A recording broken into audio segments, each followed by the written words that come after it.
kembali lagi bersama aku, Kak Cililin dalam pembahasan alur cerita alias spoiler dari film paling seru, paling kece, paling bikin jomblo baper sedunia, apalagi kalau bukan Battle Tracks The Heaven episode 152. Di episode sebelumnya, Xiaoyan akhirnya bertemu dengan Guyuan, ayah dari Sun Er. Dalam pertemuan yang berlangsung dalam suasana tegang tapi penuh penghormatan itu, Guyuan memberikan lampu hijau kepada Xiaoyan terkait hubungannya dengan sang putri. Tapi tak berhenti di situ, Guyuan juga menyentuh topik penting mengenai giok kaisar kuno Taus dan secara halus meminta agar Xiaoyan menyerahkannya.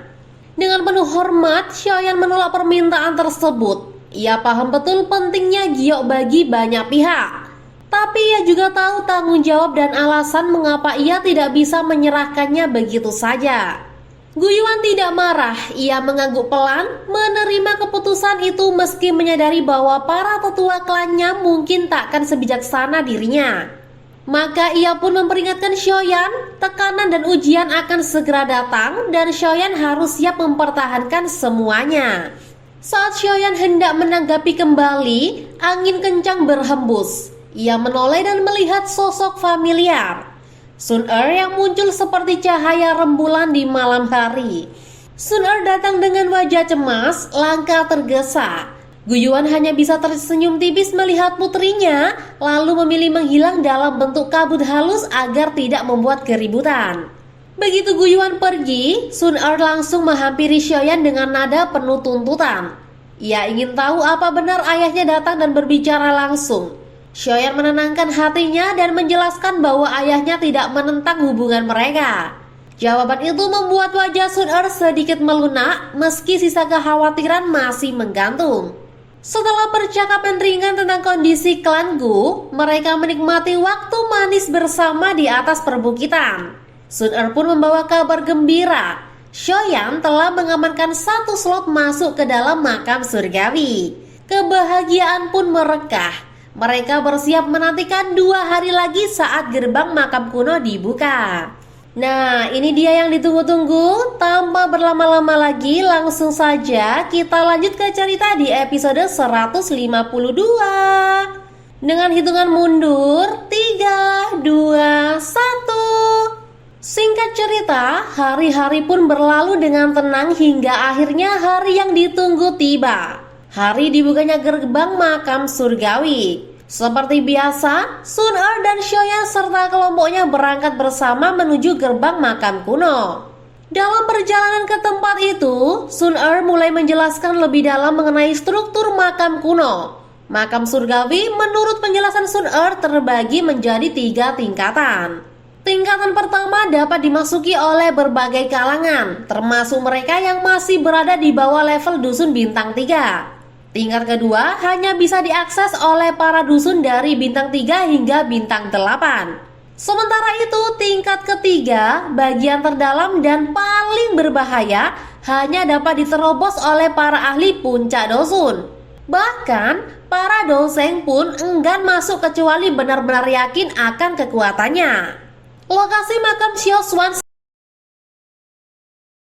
sendiri berada di zona terdalam dari tingkat ketiga.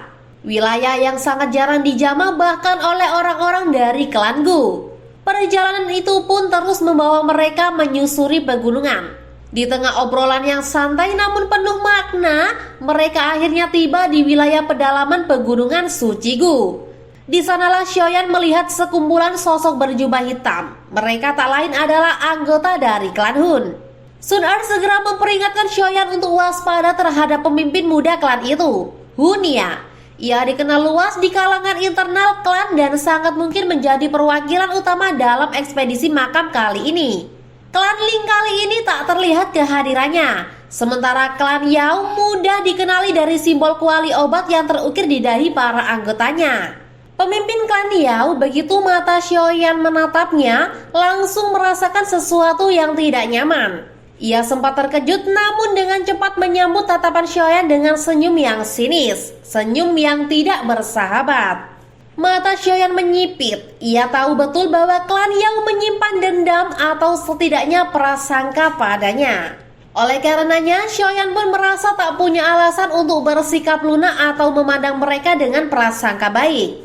Percakapan antara Sun Er dan Xiaoyan masih terus berlangsung hingga getaran hebat tiba-tiba mengguncang tanah di sekitar mereka.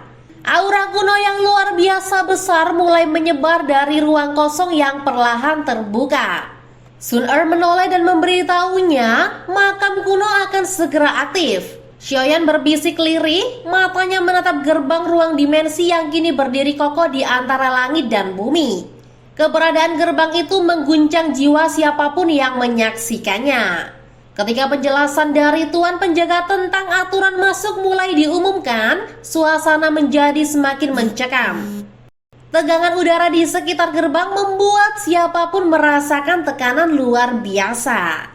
Sun Er dengan nada mendesak meminta Xiaoyan untuk masuk bersamanya.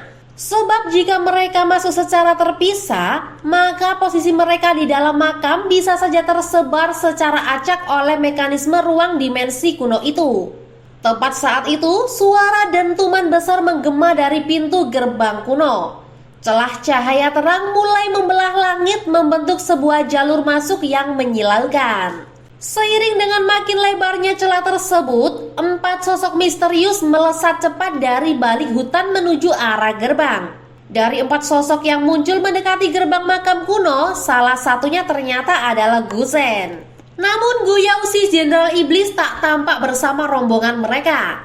Melihat hal itu, Sun Er pun menjelaskan bahwa Gu Yao saat ini tengah menjalani masa retret atau pelatihan mendalam menyepi setelah mengalami kekalahan dari Xiaoyan.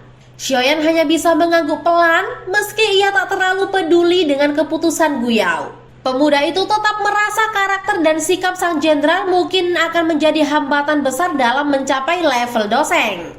Bagaimana tidak, Gu Yao terlalu sombong dan lebih sibuk membanggakan dirinya sendiri ketimbang memperbaiki kekurangannya.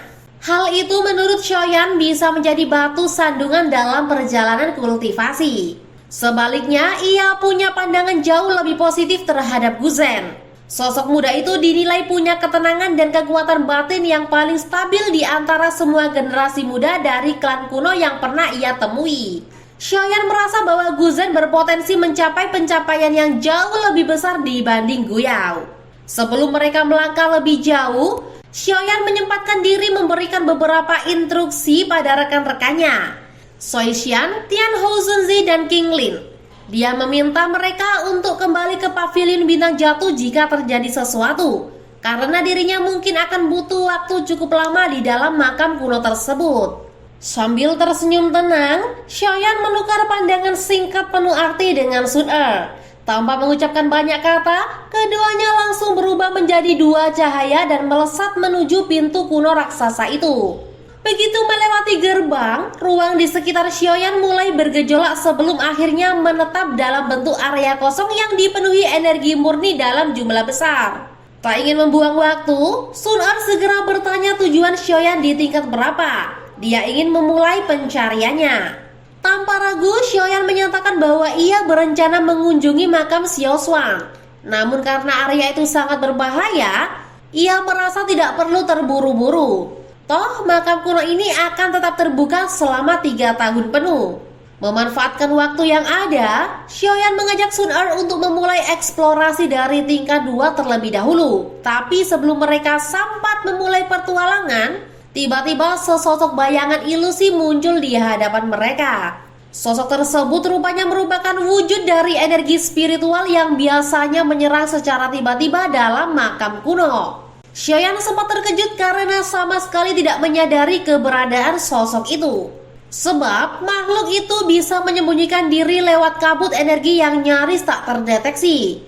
Untungnya dengan satu jentikan jari dari Sun Er, sosok ilusi tersebut langsung berubah menjadi bola cahaya kecil sebesar ibu jari. Itulah yang disebut sebagai inti energi. Inti energi adalah sumber energi murni yang dapat diserap untuk memperkuat kekuatan internal seorang kultivator. Sun Er mengatakan bahwa bola kecil ini tergolong sebagai inti energi tingkat 2 dari total 9 tingkat yang ada. Sesuai saran Sun Er, Xiaoyan mulai menyerap energi dari bola tersebut. Dan ia segera merasa adanya peningkatan kekuatan yang perlahan namun pasti mengalir ke dalam dirinya. Yang mengejutkannya, proses penyerapan inti energi ternyata lebih mudah dan efisien dibandingkan mengkonsumsi pil obat biasa. Tak heran jika klan-klan kuno begitu menghargai dan melindungi keberadaan makam surgawi ini.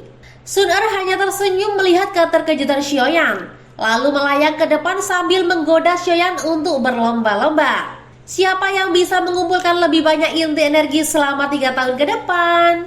Xiaoyan tertawa kecil dan segera menyusul. Pikirannya mulai membayangkan kekuatan macam apa yang akan ia miliki setelah 3 tahun menjelajah makam ini.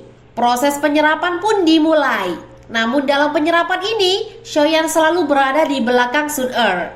Ia belum pernah sekalipun menang dari sang kekasih dalam urusan mengumpulkan energi. Dengan pasrah, Xiaoyan pun mengakui kekuatannya saat ini memang masih berada di bawah Sun Er. Tapi banyak perdebatan, Xiaoyan pun hanya bisa mengangguk ketika Sun Er meletakkan semua inti energi yang mereka kumpulkan ke tangannya, menyuruhnya untuk segera menyerap semuanya. Sun Er tahu bahwa Xiaoyan saat ini berada di bawah tekanan besar, baik dari aula jiwa, klan Hun, maupun dari klannya yang menetapkan syarat untuk bisa mendapatkan restu terhadap hubungan mereka. Setiap tubuh energi yang mereka temui sepanjang jalan berhasil mereka ubah menjadi inti energi. Dalam 2 bulan menjelajah makam kuno, Xiaoyan telah mendapatkan banyak keuntungan.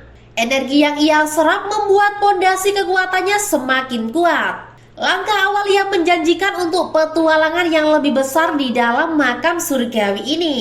Meskipun menyerap inti energi tingkat rendah memberikan peningkatan kekuatan, Xiaoyan mulai menyadari bahwa terlalu banyak menyerap energi semacam itu justru dapat memberikan dampak negatif terhadap tubuhnya.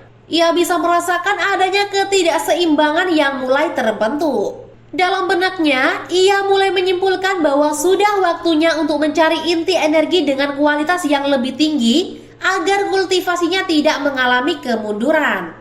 Menanggapi hal itu, Sun Er menyampaikan bahwa mereka tidak perlu menunggu terlalu lama. Mereka saat ini sudah hampir mencapai pusat dari tingkat pertama makam kuno, tempat di mana kemungkinan besar mereka akan menemukan inti energi yang lebih murni dan kuat. Setelah melewati waktu sekitar 1 bulan dalam penjelajahan mereka, Xiaoyan dan Sun Er akhirnya tiba di gerbang menuju tingkat 2 makam kuno.